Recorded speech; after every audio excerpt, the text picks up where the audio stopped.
Hi, this is Tyler Dawn Rosenquist, and welcome to Character in Context, where we explore Scripture in its original historical context and talk about how God is communicating His expectations to us as His image bearers. Because after all, if all this information doesn't bring us closer to God's character, it tends to be just useless brain candy. Now, if you've missed any past episodes, you can catch them on my podcast channel, characterincontext.podbean.com. I will be referring back to past episodes often in order to help you understand the topic on any given week. You can catch my blogs at theancientbridge.com and my children's children's context teachings at contextforkids.com. I also have two YouTube channels where you can watch my video teachings for adults and kids, which can be accessed through my websites, as can my books and my family curriculum series. And remember my weekly disclaimer. Scholars are an important part of the kingdom, but the kingdom is bigger than scholarship. One of the biggest mistakes some people make is elevating their gifting above everyone else's. But just as terrible a mistake is when we don't value and cherish our own gifts. Everyone is called to serve, because everyone needs different kinds of service in the body. If someone who should be counseling the homeless or making food for them is teaching and preaching instead, that's a tragedy. Be who God made you to be. There are no unimportant jobs in the kingdom, just jobs that are and are not getting done. So this week we're going to talk about my thing. This is my thing. This is my thing ever since it finally clicked for me about 3 or 4 years ago. And that thing is called dyadic social identity. Now, if you want to read about it from me, I wrote a book called Context for Adults, Sexuality, Social Identity, and Kinship Relations in the Bible, and it is available on Amazon. Otherwise, there is another book I'm going to be citing today, so keep your ears open. It's a good book. I highly recommend it. It's more scholarly, obviously. But dyadic social identity, it sounds weird. It sounds like a disease, right? But listen, ancient people were not like us. Now, we've talked briefly about honor and shame, and at some point I'll do a lot more on honor and shame. I also wrote a book about that. But ancient people weren't like us. They weren't individualistic. And most of our inability to properly relate to Bible people, the people themselves, and the things they do that seem crazy to us, come down to our lack of knowledge on one side, honor-shame dynamics, and on the other side, just a lack of understanding of the dyadic community mindset.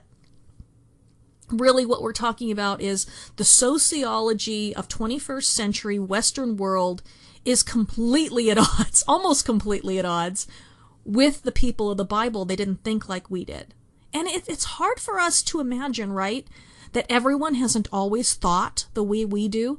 But if you go to different parts of the world today, you're going to see the same thing. You're going to see that people in honor-shame cultures, which make up 2/3 of the world today, they do not look at the world the way we do. They don't look at the Bible the way they actually have a more accurate view of the Bible and what the Bible is trying to communicate than we do, because they actually partially still live in that same kind of world. Now we're going to do a brief little summary of honor-shame culture again. Honor-shame culture tells us that there is only so much good reputation to go around. It's what we call a zero-sum economy. And that everyone has to share from the same honor pool. In a zero-sum economy, there's only so much of something to go around. Now, think about like a zombie apocalypse. There's only so much ammo to go around. And that's important. But also, no one able to farm anymore. There would only be so much right now we've kind of got this idea that everything is limitless, because in a way it is. But in ancient times there was only so much of what there was. And when it was gone, it was gone. That's why famine was so dreadful. in the ancient world, and we have trouble relating to that today, just how serious famine really was in a zero-sum economy. But anyway, in this kind of economy, everyone has to share the resources available. So honor, reputation, renown. If I get more honor, which is, of course, like I was just saying, renown, fame, good reputation, status, then you get less because there's only so much to go around. Now, we are mostly an innocence guilt sort of society, and we understand that good reputation is something that anyone can have if they live a life of integrity. But in the ancient world, and even in the majority of the world today, honor is and was about how much you were respected, how much power and authority you have, how much your accomplishments impress people, and is not connected to a sense of inner integrity. So, I mean, if there was this honest Joe in town and he was a great guy, he would not have as much renown as a skunk who did impressive things or came from an impressive family. All right? There was no paparazzi in those days tearing the wealthy. They wouldn't dare. So, I say mostly an innocence guilt society because social media and groups of children still naturally tend to be honor shame driven, and you can take that any way that you want to take it. Any system where you have the group is run by popular and unpopular people jockeying for position, that is honor shame. So, the good news, if you went to high school, honor and shame dynamics just got a lot easier to understand. Of course, I did write a book on it, Context for Kids, Volume 1, Honor and Shame in the Bible, if you want it from a child's point of view. Although adults read it too. Now, individualism, is what the Western world is all about. Western culture is focused on emotions and personal fulfillment. We do not see ourselves as family and group entities, but as unique individuals yearning to fulfill our personal destinies and striving to find emotional satisfaction. Individualism is, by nature, self-focused and geared towards the achievement of personal goals. If a person doesn't realize their dreams, they often feel like their life was wasted. That's, you've heard about bucket lists. Things that if people don't feel like they've done this and that and the other thing by the time they died, that they really didn't get the most out of life. Which, works if you think that there's all this is, which Western culture is largely geared around.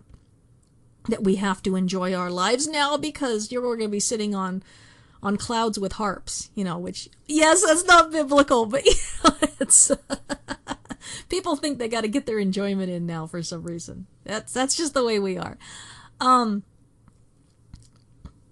So individualistic people focus on how they feel about themselves, what they should be doing, and how they are feeling.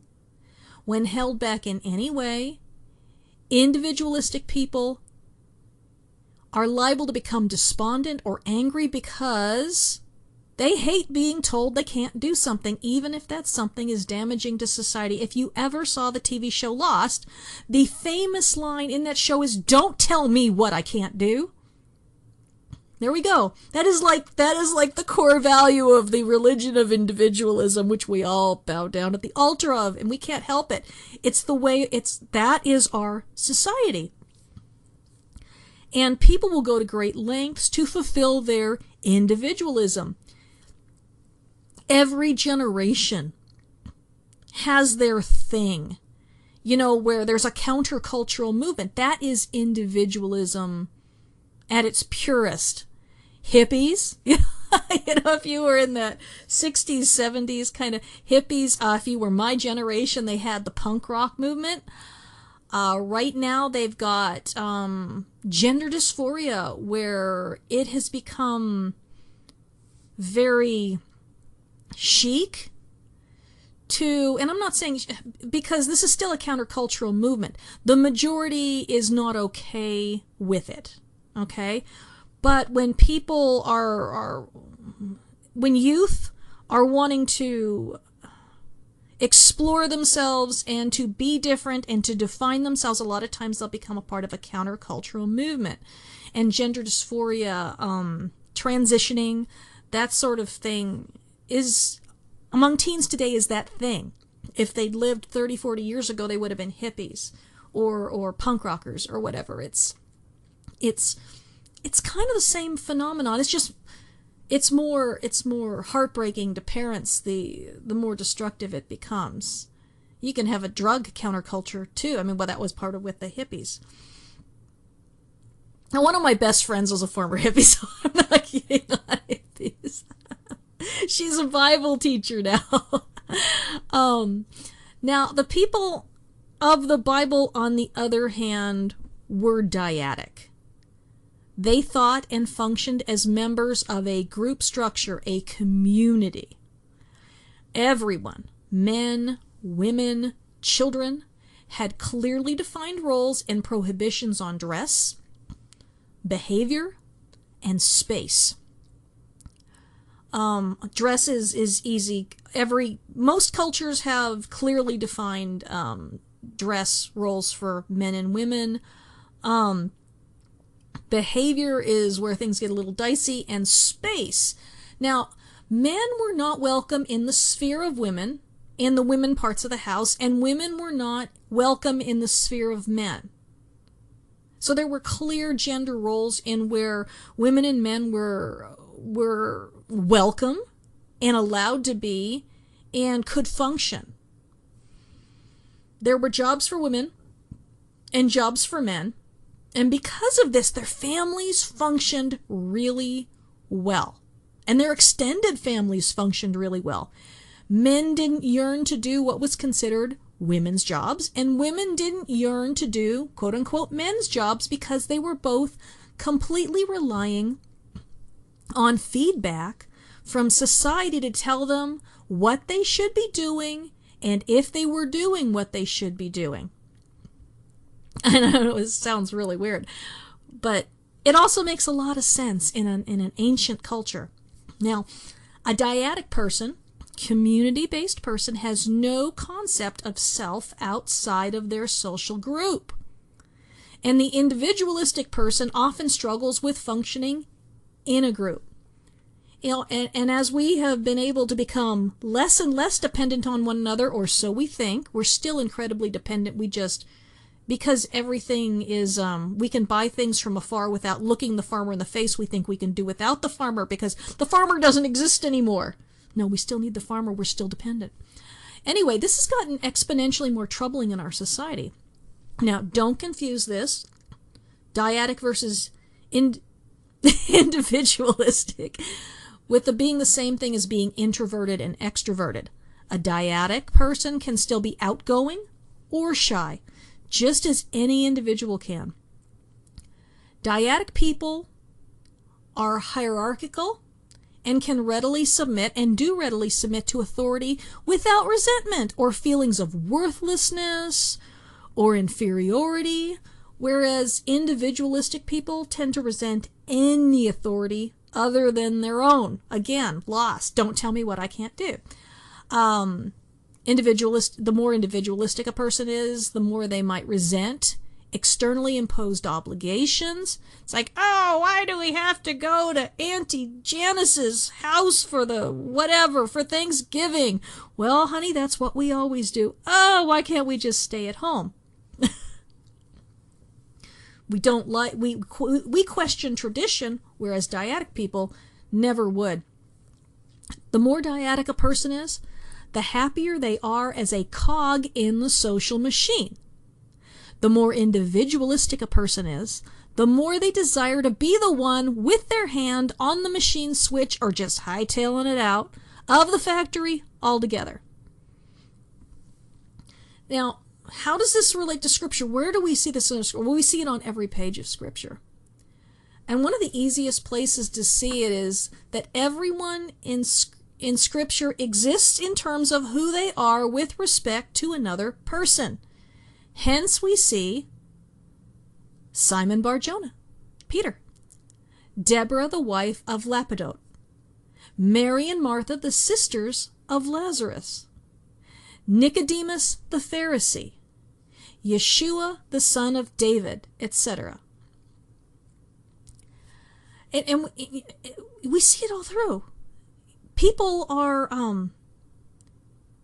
embedded in other people in dyadic community-based networks. You aren't, I wouldn't be Tyler. Okay, and yes, I know, that is my real name. You know, it was the 60s. You know, what can I say? People see Tyler Dawn on social media and they think I'm a married couple. There's no winning. That was better than when I said I was Tyler and they thought I was a guy. Anyway, I wouldn't just be Tyler. I would be Tyler, wife of Mark. Once my husband died, I would be Tyler, the mother of Matthew and Andrew. Or if one of my sons did something amazing, you know, won a big battle in war, I'd be Tyler, the mother of, you know, whichever one was socially more impressive. But people, and conversely, my son Matthew would be Matthew, son of Mark. He wouldn't exist on his own. And then my husband would be the son of Maynard. And, you know, part of the Rosenquist clan. And then he would be identified as an American. And, you know, so you were defined by your group associations. And we'll talk about that a little bit later and more some other time. Now, a dyadic person does not question their place in society, nor do they question the worth of their work within the social group. Individuals are always questioning, why on earth am I here and what's in it for me? As a matter of fact, gosh, when I was a new Christian about 20 years ago, there was a very popular book, and the tagline was, what on earth am I here for? Ancient people wouldn't ask that. That's what we ask. They knew what they were there for. They didn't struggle with these existential questions because they were too busy just trying to survive. A good example of how dyadic people thought differently then versus now is, and the consequences on society is when we look at divorce. Now we know from like reading the Mishnah and the Gemara that divorce, and actually from Josephus, who was married, 4 times? Divorce in the first century happened for a number of reasons. One was lust. You were allowed to divorce for any cause, and we'll talk about divorce at some time in the future when I'm feeling brave. There was any cause divorce that was pushed by the Hillel faction of the Pharisees. And if you found somebody prettier, the house of Hillel Pharisees would allow you to divorce your wife, just for that. If there was somebody, and there's always somebody prettier, especially, you know, as we get older. But another cause was social positioning. You know, if you find somebody who's more socially advantageous for your family to be linked to.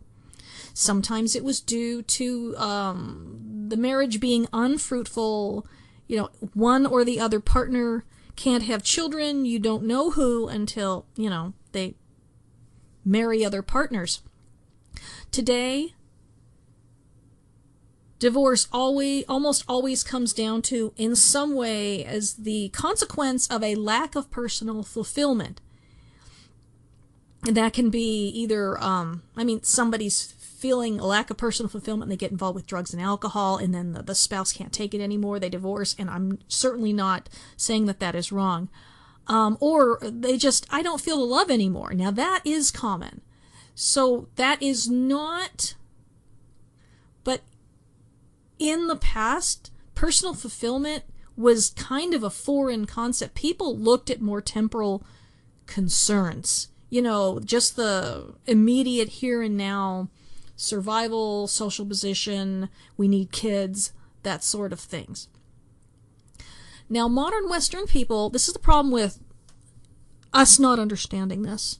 Modern Western people, especially women and men who are misogynistic, which is not most men. Now, they mistake this social mindset for ancient and biblically mandated female oppression when nothing could be further from the truth. Now, misogynistic men, that's men who are rather like some of the Essenes of the first century, where their writings, oh my gosh, they thought that women were just terrible and prone to cheating on men, just all of them. We'll go over that sometime. I was reading that last night. I was like, dude, seriously. But misogynistic modern men assume that keeping a woman at home required women to be actively under the thumbs of men, tightly controlled. And women often assume that women were being kept home against their wills. In truth, men and women were taught to find their sense of worth in serving their community at whatever level, whether it was just in the home or the larger clan. They found their sense of worth in serving their community according to their assigned gender roles, and their value in society was not based upon being male or female, but upon how honorably they served the social group in their important assigned gender functions.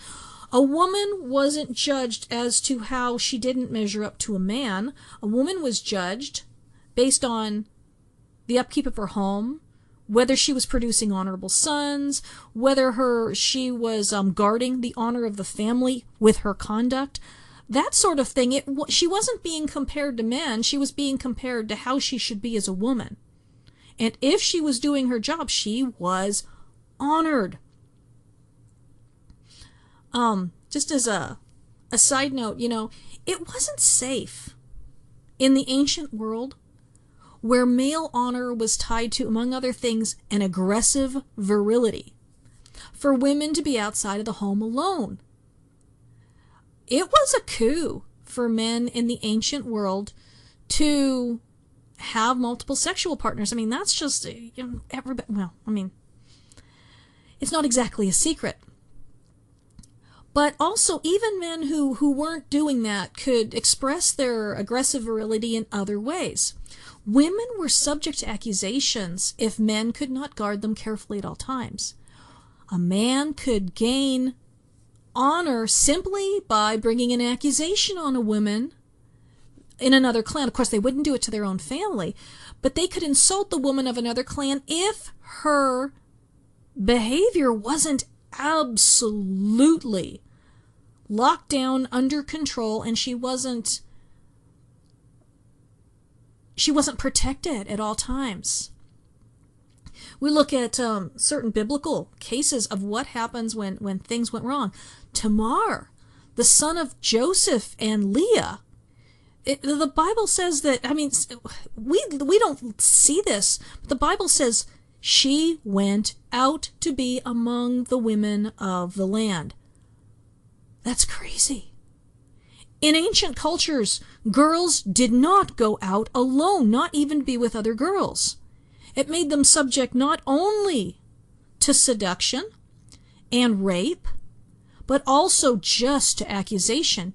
All you have to lodge against a woman in the ancient world, and even today, is an accusation, and it's hard to bounce back from it when that accusation concerns her virtue. And it's not the same with men. It's just not, Bathsheba, another good example. She was taken from her house. We talked about this in the episode of the 5 Vindications on Matthew 1st. Because people were clan-based and not individualistic, there was a tendency not to put oneself into the shoes of another and show compassion. No, they wanted honor for their clan, and if you could use the women and ruin the women's lives in another clan, people would do it. And that is one of the reasons why in Yoma 9b, the first century was called a time of gratuitous hatred among the Jews. So we'll be back in just a few seconds here. Okay, so this is Tyler Don Rosenquist back for the second half hour of Context and Character, and if you were paying attention, and maybe even if you were, you caught something that I said at the end of the last half hour, which, you know, when you're doing these and you're just blah, blah, blah, blah, blah, rattling stuff off, it's funny how you can make a huge mistake. And so if you caught it, you heard me say that Tamar was the son, we got a problem right there, of Joseph, another problem, and Leah. You know, if you're playing the Tyler is wrong game, you got to do a whole bunch of whatever it is that you're doing every time I make a mistake. That was a pretty good one. But I'm not going to re-record it. I'm just going to let you see that, yeah, I make mistakes all the time, and we can laugh at it. So, but we were talking, like, the reason we were talking about Tamar is because it was not safe for women to be out and about alone. We see the same thing with Bathsheba. When you get into this clan-based sort of thinking and, you know, not individualistic, there's a tendency to not put oneself in the shoes of others and show compassion. And we see that changing after Yeshua. Yeshua really challenged people to stop looking at things like, well, this is just your clan, and so you show them mercy, and you're peaceable with them, and you're honest with them, and you do this. Yeshua really changed the game in a big way and made it honorable to honor people outside one's own clan, to give honor to others, to exalt other people higher than yourself. It doesn't sound like, it's like, oh, well, whatever. You know, we don't see it for as revolutionary and amazing and loving and compassionate as it was. So let's look at, and let's talk about, I told you there was a book that I was citing here. I haven't cited it yet, but I'm going to tell you about it. I've told you about Jerome Nere in the past. He's an incredible biblical social scientist, probably the best in my estimation. And he compiled a book called The Social World of Luke and Acts, Models for Interpretation. In the third chapter is called First Century Personality, Dyadic, Not Individual. It's written by Nere and Bruce J. Molina, also a world-renowned biblical sociologist. And this was I have a lot of different biblical sociology books, but this one was the one that really brought it together for me in a big way. I finally it all clicked, all the things I'd been seeing all over the place. They had different values in those days, and I'm going to go off of a table here on page 81. And in the behavior area of activity and any diversion from the norm in a dyadic society, in a community, you're going to be labeled as a deviant, you're going to be labeled as a problem, and one of these days I'm going to do a teaching about how the Pharisees used dyadic social identity against Yeshua to try and label him as an outsider, as a deviant, as dangerous. So in the area of activity, in the biblical world, people were very focused on just surviving, not problem solving, not achieving things. Since we're not concerned with surviving, we're able to do a lot more thinking about ourselves and about the way we feel and about what we want and about our plans and about what we want to do, whereas the people in the biblical world were really mostly just trying to get by. Can't emphasize that enough. In terms of relations, we've already talked about this. Their relationships are basically collateral, group-oriented, non-individualistic. You were who you were with relation to how you fit into the group and how you did things, and you didn't set your own course. The course was set for you, and you lived up to the course that was set up for you. Obviously, today we're individualistic, and we are not bound by the rules of what our families... If your father's a doctor, you don't have to be a doctor. That was not the case in ancient times. As far as thinking about time, people in the Bible were very focused on the past and the present. As Nere and Molina say, today's bread and today's problem. They didn't try to plan for the future, And they also didn't try to defer gratification. And we'll talk about that when we talk about Joseph, because that's a big case of a paradigm shift. We'll get to it. Human nature. In the ancient world, they, well, not human nature, I'm sorry, man's relationship with nature. They figured they were subordinate to nature. You couldn't do anything against flooding. You couldn't do anything about famine. You couldn't do anything, and so people just sort of reacted in the moment. Whereas today, we get mastery over nature. We build levees. You know, we're not just, if we see that there's a flooding problem in a place year after year after year, we're more inclined to do something about it. We're more inclined to build our houses differently, to maybe actually not live there at all, hopefully. Of course, it doesn't work in Louisiana, does it? People stay there, right? Food must be good or something, because I just don't know. But people sort of, they were more living at the mercy of whatever would happen. They were at the mercy of the rainfall patterns. They were at the mercy of the cold and the heat and the wind. Whereas we try to technologically come up with ways to circumvent or work with nature, or to work against nature, or to compensate for nature, but they didn't. They didn't. As far as human nature goes, they really believed that, well, in modern times we really see people as to be born as blank slates. All right? We know that a person can be born into a bad family and turn out to be a saint. We know that. They didn't. They thought that people were, they saw human nature as a mixture of good and evil, not neutral.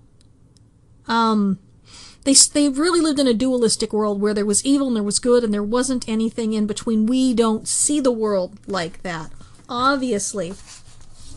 We see a lot of shades of gray. We see situations from a lot of different viewpoints, and that's good and it's bad. The way they saw things was good and bad. Nobody has the perfect way of seeing things, and that's one of the things that we've really got to get into our heads, is that when I'm saying that they were dyadic and community-based, I'm not saying they were right. And I'm also not saying that we're right to be individualistic. You know, there should be a healthy balance, I think, if there was a perfect society. And I guess we'll know someday when Yeshua returns. Until then, we have no clue what the perfect society looks like. So when we're looking at the difference between modern society and ancient society, we're going to see the difference between modern is psychological focus, ancient is social focus. They thought in terms of stereotypes and hyperbole. Hyperbole is a literary term that means exaggeration. When Paul said all Cretans are liars, well, it wasn't true. I mean, how can it be? It can't be that all Cretans are liars. When they would say, can anything good come out of Nazareth? Well, you know, I'm sure good things. Well, obviously something good came out of Nazareth, although he wasn't born there, but he was raised there. But it was just kind of a nothing little armpit of a town. And so what they were really saying is, anything great, you know, can greatness come out of a place that's mostly backwards? It's like, they might as well have been saying all Galileans are uneducated, scruffy-looking nerve herders. It wouldn't be true, but that's the way they spoke in those days.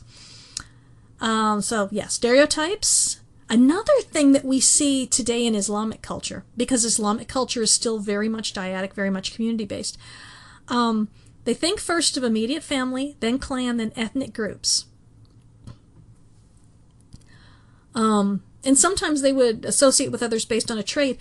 But when we look at, there was this belief that if you were outside of the immediate family, you deserved the truth. Okay. Or no, if you were a part of the immediate family, you deserved the truth. The further you got away from the immediate family, the less truth you were entitled to the point where they actually considered it a virtue to trick and lie to outsiders. I'm serious. That is why, nobody saw a problem with David feigning insanity, to the Philistines, and then again later he went to the Philistines and he pretended like he was at odds with Saul and he was like raiding Israel and he was their best friend, when really he was out looting Amalekite camps and slaughtering the Amalekites. But you see, the Philistines didn't deserve the truth, so David didn't feel bad about lying to them. We actually see this in Scripture a lot, and actually you could say that Rahab, when Rahab decided to lie to her people of Jericho, that she aligned herself with the people of God, and she was honest with them and straight with them. She was making them her clan, and she was putting herself on the outside of Jericho. So it's a little bit of a paradigm shift for us. Islam practices that as taqiyya, where it is a virtue to lie to outsiders. And it is not a sin in their way of thinking, whereas we don't like that. Okay? That rubs us the wrong way. So we have this problem that we can't imagine anyone not being individualistic because, when you grow up thinking a certain way, you just assume everybody thinks that way. Everybody's like that. But individualism is a relatively new way of thinking. It's impossible in a survival-based society which describes all ancient people. I want you to think about living in an ancient society and think about what needs to be done to ensure the survival of everyone. Well, one, everyone needs to stay where they're at and do the jobs that are expected of them. You can't put off to tomorrow what needs to be done today. If you do, you might not get a good crop. You might lose an animal. Terrible things could happen. You could anger the gods or God. And so deviance from group norms, from established behavior, that was very threatening. For someone to go off and do something on their own, it's just not smart when you're depending on other people for survival and you're depending on everyone doing what they need to do and being where they need to be and being honest and all that sorts of things. The community needs to run in a certain way for everyone to survive. Contrast that with our society, and people just go off and do all their own thing, and to a certain extent we can get away with that because we're not as dependent on people as we used to be. As long as you've got money, you don't need other people.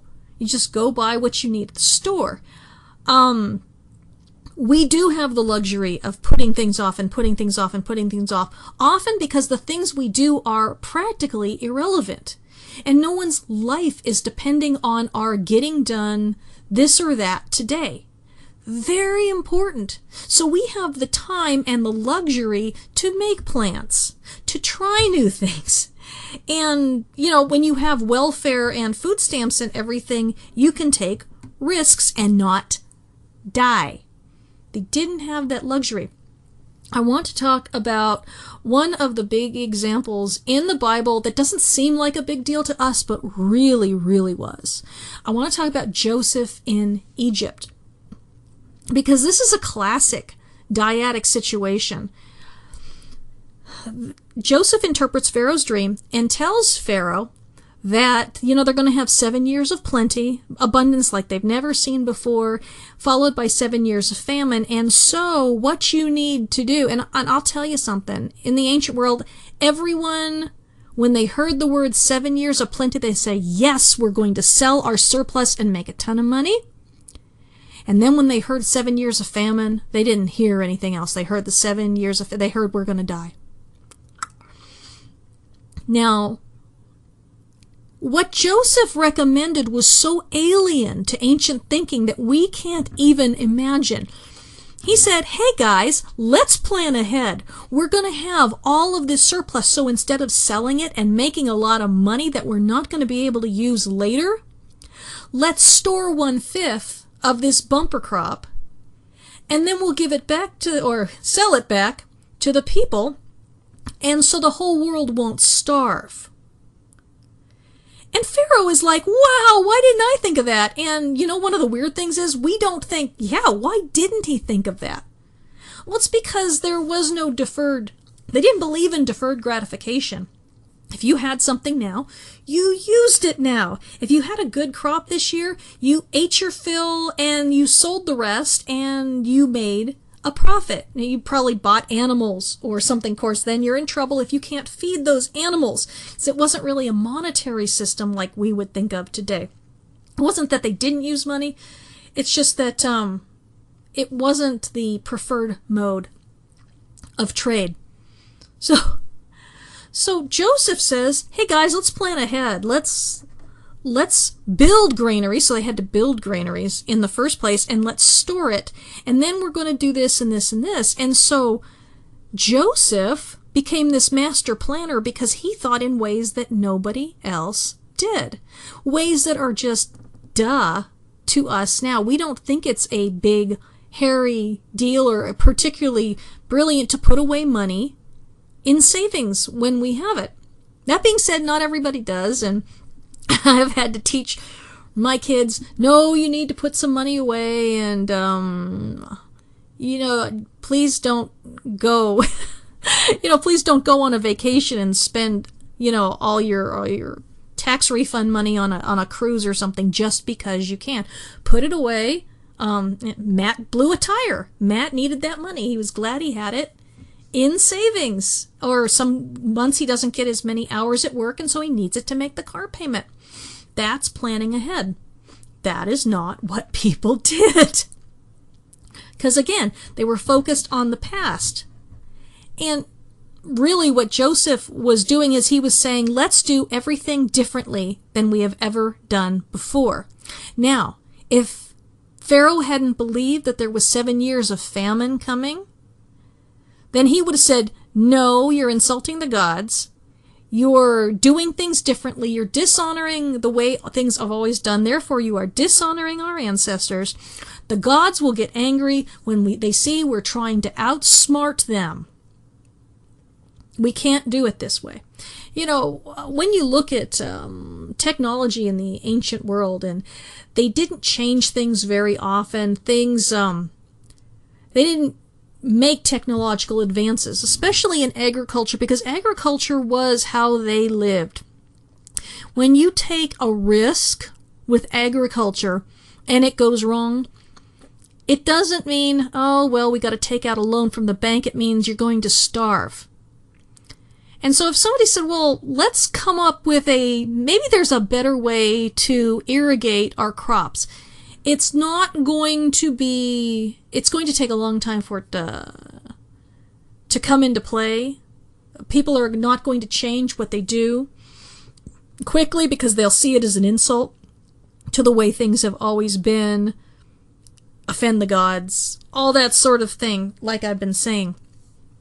Anyway, so, what we look at is kind of what was the big deal really, really was a big deal. So, ancient societies, because they were survival-oriented, they would not do anything proactive or risky. And by proactive, I mean making, spending this year that's dry, making berms just in case it's flooding next year. They wouldn't do that. It's proactive.